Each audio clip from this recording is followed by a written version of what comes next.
giving you an opportunity to get the full story from the people who tell it best. This is Mediacom Newsleaders. Time to take a trip down history lane today with my good friend Dick Otto over here. Dick, welcome back. Good to be back. Major historian for Boone County. That means old. You've lived here. Have you lived here all your life? Well, there's a joke about the gentleman being interviewed, and they ask, "Have you lived here?" Ask how old he is. He says, "I'm 88." Have you lived here your whole life? Or how long have you lived here? And he says, 88 years. And they say, well, you've lived here your whole life? And the answer is, he said, no, not yet. But still working on it. No, but I'm a transplant. I came from Osage County to come to school at university. So I've been here 51 years. And you've seen so many changes over those years. It is wonderful. It is wonderful, yes. But what do you like to do? You like to go back and talk about these old buildings and such that are located at the Boone County Museum. Yes, right? yes, yeah. The Cultural Center. Yeah. And today what I would like to talk about is we have the annual Heritage Festival and Craft Show that will be held Saturday and Sunday, September 15 and 16. And that's going to be in the historic Nifong Park. Now, that is the weekend when Boone County Historical Society gets to show off the buildings that we have out there. And I want to talk briefly about the buildings that we have. And right now in the museum, Walters Museum, we have a great exhibit on women's work, women's wear, 1890 to 1910. Some really great things in there, but one item, or two items that everybody must see is that we have a quilt, a beautiful quilt made by Margaret Fenton in Boone County in 1886. And we know that to be the case because she embroidered it on the front of the quilt. Smart lady. Yes, she was.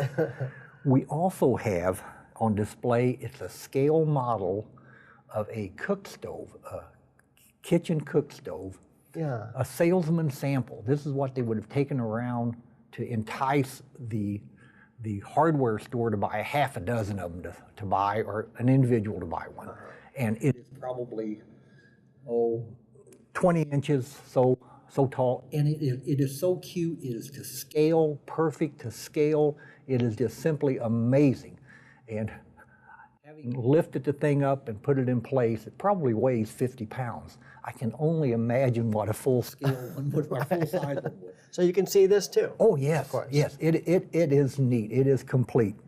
We also have in the Mont Mini Gallery an art show up now. It will be down by the time of the festival, but we'll have another one.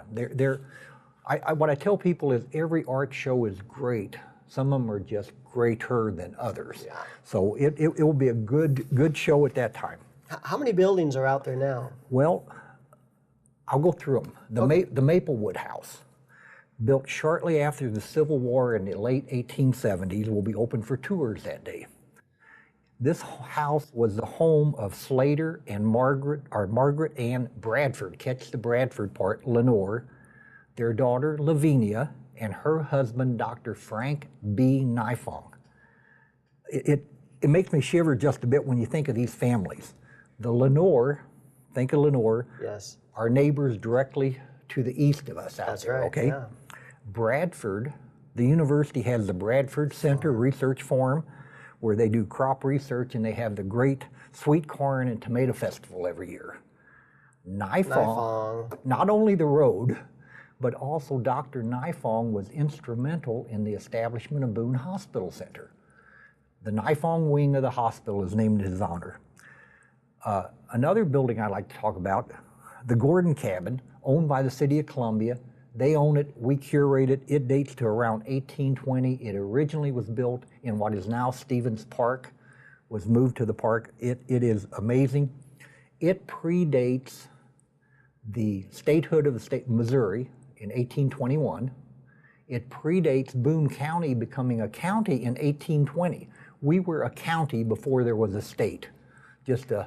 See, didn't know this. Yep. This is history happening right here. Yeah, and for the kids that have been part of our traveling trunk, we go out to 4th grade classes with artifacts. They need to come and see more artifacts in the Gordon Cabin. There's some great stuff there. The Easley Country Store, replica of the building that was down in the river bottoms for almost 100 years. That one I did get to visit. Okay, complete with spittoons, coffee grinder, post office, and all kinds of other stuff. I like stuff. What I think we talked about the bone grinder before, but make sure you see the bone grinder. The bone grinder, can't be missed. Yeah, the Ryland House. You got about 30 seconds left, Dick. The Ryland House, the McQuitty House. McQuitty House is unique in that it was built by probably the first black realtor in Columbia, Missouri, Boone County, Mr. McQuitty.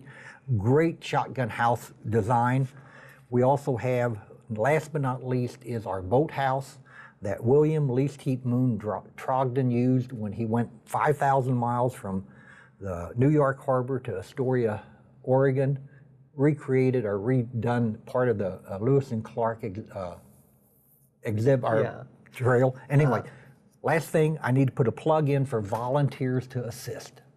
We will help you. We will let you know the information that you want to share with the people, but we need your help. So if you will call 443-8936 or check out the website at boonehistory.org, and Facebook and Twitter is at Boone History. But we need your help. We want to show off to everybody in Boone County, City of Columbia, what we have. We have at the Heritage Festival. Yes, we have much to be proud of. That is September 15 and 16 here in historic Nifong Park. Okay. Should be a great time. Should be. Thank you so much. Well, thank you. I always want to give you more time. We'll have you come back soon. That'd be great. Dick Love Otto. it. Thanks.